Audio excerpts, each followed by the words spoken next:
앞으로의 비는 서울 경기보다는 충청과 전라북도 지역에 집중될 가능성이 높다라는 것이 기상청의 분석입니다. 이 상태가 이제 앞으로 나타날 것으로 예상되는 지역입니다. 토요일이고요. 그리고 일요일, 그리고 다음 주 월요일입니다. 내일 저녁에는 정체전선이 중부지방에 주로 걸리면서 영향을 줄 가능성이 높습니다. 이게 내일 저녁입니다. 내일 저녁에 이렇게 냈던 게 남쪽으로 서서히 쳐집니다. 쳐져서 전라북도, 충청, 경계 쪽으로 동서로 가로놓입니다. 이런 상황에서 차고 건조한 공기가 북쪽으로 유입되고요. 남쪽으로는 뜨거운 공기가 유입되면서 제가 말씀드렸습니다. 강력한 수렴대가 형성이 된다. 이 때문에 충청과 호남지방 쪽에 집중호우가 쏟아질 가능성. 언제?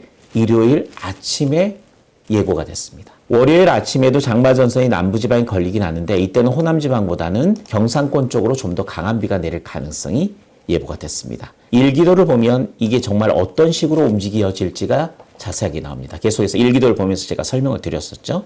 이게 지금 우리나라에서 개발한 킴이라는 모델입니다. 움직여 보겠습니다. 비는 중부지방부터 시작된다 그랬습니다. 그러니까 수도권 쪽부터 시작된다고 했죠. 바로 이겁니다. 이 상태가 6일 12시 그러니까 내일 오후쯤 되면 비구름이 이렇게 영향을 주는 형태. 오후부터는 중부지방을 중심으로 비가 내릴 가능성이 있는 걸로 기상청 모델은 지금 예보를 하고 있는 겁니다. 밤에는 정체전선 형태로 저기압이 들어와서 정체전선 형태로 역시 수도권에 영향을 주는 형태로 그림이 그려져 있습니다. 내일 밤 9시쯤에는 정체전선이 우리나라 주변에 실제로 영향을 주는데 그게 위치가 어디느냐. 서울 경기 쪽을 중심으로 한 수도권 지역이라는 거죠. 수도권 지역에 밤부터는 동서로 길게 비구름이 형성된다. 비구름이 형성되면서 이 비구름을 따라서 정체전을 따라서 계속해서 비구름이 유입될 것이다라는 게 현재 우리나라 모델의 전망입니다. 그렇다면 그 이후에는 이 정체전선이 어떻게 된다 그랬죠? 남쪽으로 처진다고 그랬습니다. 그렇다면 실제로 그렇게 보고 있는지 한번 돌려보겠습니다. 점점 아래로 내려갑니다. 그런데 조금 더 녹색 부분이 늘어났죠. 그만큼 발달하고 있다는 이야기입니다. 이게 일요일 오전 9시죠. 일요일 오전 9시에는 정체전선이 충청, 전라북도 위주로 걸려 있습니다. 이 때문에 충청권과 전라북도 지역에는 일요일 아침에 강한 비가 내릴 가능성이 있는 것으로 현재 킴은 내다보고 있는 겁니다.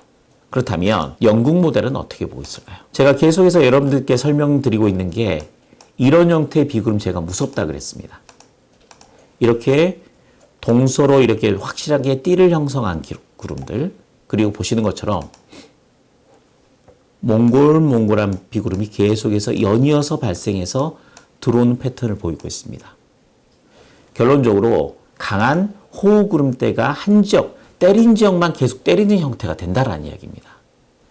이게 아침이 되니까 조금 세력이 약화될 수는 있습니다만은 만일에 밤인데 이런 형태의 비구름이 영향을 줬다고 한다면 무조건 100에서 200mm 이상의 집중호우를 줘야 되는 상황입니다. 안 좋은 상황을 예보를 하긴 했습니다만 그 다음 시간대가 되면 비구름의 세력이 좀 약화되는 형태로 되어 있습니다. 물론 이게 예측 모델대로 이루어지지는 않습니다.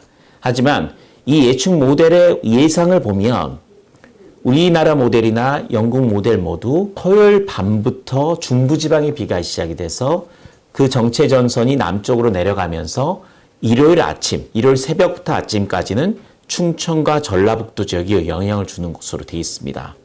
아침 이후 오전으로 넘어가면 비구름이 서서히 약화되는 패턴으로 바뀌는 것으로 되어 있죠.